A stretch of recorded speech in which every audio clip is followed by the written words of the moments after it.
So, let's go ahead and just dig into it. As we all know, we're all college students, and we're starting to learn by now that life is not easy. It's not as simple as you just making a plan and then everything just comes together. Why is life not easy? You will have limited resources. You will not have the same amount of free time as the next person. You will not have access to the same network. You will not have access. You will not grow up in the same upbringing as the next person. You name it. There's a lot of different resources that you won't automatically have access to. You will be doubted. I've already talked about that. Some of your closest friends and family will doubt you when you're striving to do something bigger and better for yourself. A lot of times that doubt comes from envy. So don't stress it when you're getting doubted. Next, things will go terribly wrong. It's getting dark. I promise. I'll bring it back to life. Things will go terribly wrong. Remember, you're going after something big. This is new for you. This is challenging for you. Everything can't go right. It's impossible for everything to go right. Next, unforeseen circumstances will come. So has anybody ever had a flat tire or had car trouble where you know you need to get somewhere? And it's like, why now? Out of all the time, I was like, why at this very moment? So you can't be in control of everything. There's time to time things that come up that just out of your control. It's not the end of the world. Next, you will lose motivation. So everybody knows that person that starts off the semester like, I'm making the dean's list, 4.0 season, I'm getting it, I got it, it's in the bag. And by the fourth week, you ain't seen them in class, you ain't seen them at the library, you text them like, hey, you still taking this course? What's going on? What happened? They really just lost motivation. That's the main reason why I said I'm not really here just to motivate you. Next, you will fail a lot. That's just a part of growth. That's just a part of life. Failure is going to come.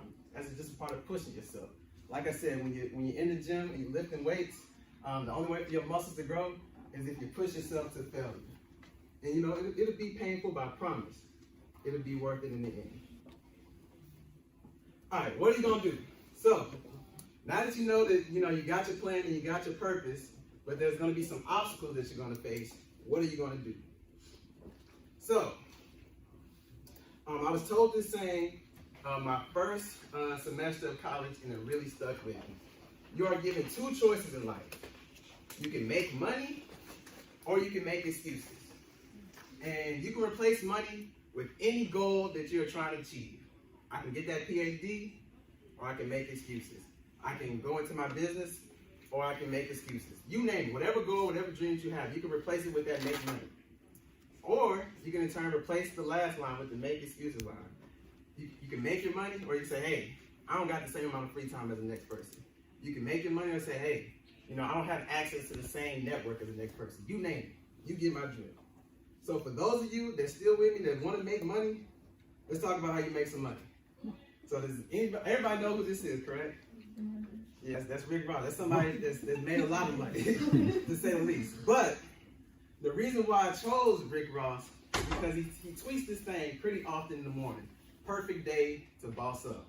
I love that saying. That is something that I keep in the back of my mind as I go through the day. Like, no matter what, it is a perfect day to boss up. No matter what happened before, today is a perfect day to boss up.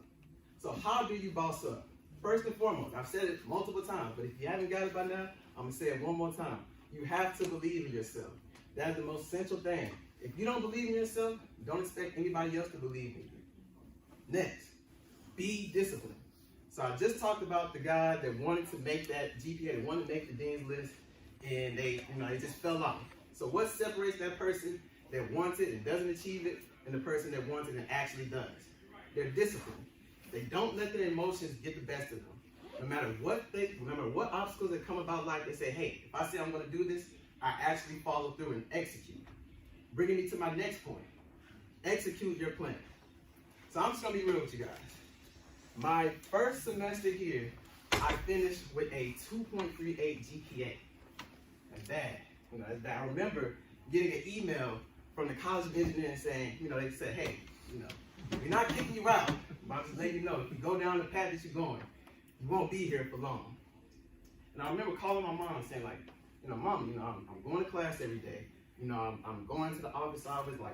What am I doing wrong? I'm in the library. What am I doing wrong? And I was being busy, but I wasn't actually executing.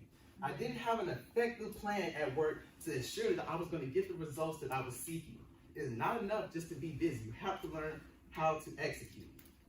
Next, don't get caught up in the results. That is essential. I talked about earlier that you want to track your goals, track your vision. That is just to make sure that you're able to make the needed adjustments to change your plan. It's not there to deter you if you're not where you want to be. It is okay. If you're striving for something that's major, it's not the end of the world. Next, bounce back. So I talked about failure earlier. What separates the people that are actually successful in achieving the things they want and the people that don't? They actually both fail. But the person that's successful has learned how to take away the needed lessons to grow in that failure. They learn to better themselves and bounce back every time stronger and stronger, no matter how many times they fail. Next, focus on yourself. Now this one is extremely hard because of social media. Every time somebody achieves something, first thing they want to do before they talk to thank mama, thank daddy, before they thank God, first thing they want to do, hey, I just got this job, y'all. Hey, on Twitter, I just got my internship. They on Instagram, flexing the new car they just bought. And it can be discouraging. When you're in the trenches, when you're trying to go after something, it can be discouraging. But don't get caught up in what everybody else is doing. Focus on yourself. We're all on a different journey. You may be comparing your chapter 2 to their chapter 8. Their book is getting ready to be finished. They're about to peak. Wherever they're at, they're about to peak. You got the rest of your book to write. Don't get caught up in your results. Focus on yourself. Next, position yourself to win. So I talked about that 2.38 GPA. Another problem that I had was I wasn't positioning myself to win. I was studying with my friends, and none of us lacked intelligence, but we didn't understand the system yet of how to be good in college. So in turn, we all had the same results. We basically all struggled that first semester because we wasn't positioning ourselves to win. We didn't find out how to be around the correct people that's really going to help us get to the results that we want to be, the people that have the resources that we were seeking and things of that nature. And I know what you guys are thinking, like, I'm a leader, I'm here at this conference, like, I already know how to do well in school, I'm keep talking about school. But the thing I want you to realize today is success, the principles for success are the same across the board. If you can learn to apply the principles that you did to be successful in school, the things you did to be successful at your job and things of that nature, and learn how to apply it to other goals and dreams you have, it'll make a big difference. And lastly, what is like? Act now. So a little bit about this workshop. Originally, I know I wanted to do this workshop for some time now. Like, it was in the back of my mind. And I remember SBSLC saying, hey, it's the last week to get your workshop in. So I'm like, perfect, I'm gonna get it done. It'll happen, I already know what I'm gonna do. Fast forward to Sunday night, I had completely forgot about the workshop. And I was like, dang, school and organizations and all this going on. I completely forgot, like, what's gonna happen? I got like 5 hours left to get this workshop done. So I said, you know what? I just went ahead and made an excuse. I missed out on my money. And I was like, you know what? I'm not gonna do it. I'll just do it next year. I woke up the next morning. I checked social media, and the SBSOC tweeted, hey, we extended the deadline for 1 week. So if you didn't get your workshop in, workshop closed in, now the time to do so. Fast forward a week later, I still did not have it done. School came again, the organizations came. I was getting my Aggie ring, so that's a big deal for us Aggies when we get that Aggie ring. So I had to make sure my fit was looking good. So when Mama posted me on Facebook, I ain't out here looking crazy. I had to make sure that the party was gonna be set. We wanted to turn up after we got our rings. Make sure the house is clean. You want to be presentable for Mama. It's a lot of excuses that I could have said. So it's 9 o'clock on that Sunday, and I'm like, what am I gonna do? I was given those 2 choices again. I can make the money or I can make the excuses.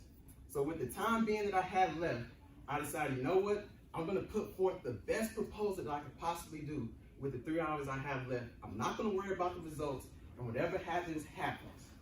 Fast forward a couple weeks later, I was blessed to receive an email that my workshop got approved, and that's how I got here today. So what's the lesson that I want you guys to take away? You have to learn to act now.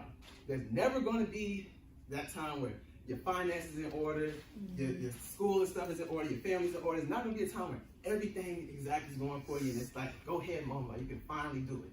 There's always gonna be something in your way. So if you're waiting for that go ahead moment. This right now is that go ahead moment, because it's always going to be something that's going to try to deter you from actually going after your goals and your dreams. All right. So, we talk about being intentional, taking control of your life. How do you be intentional?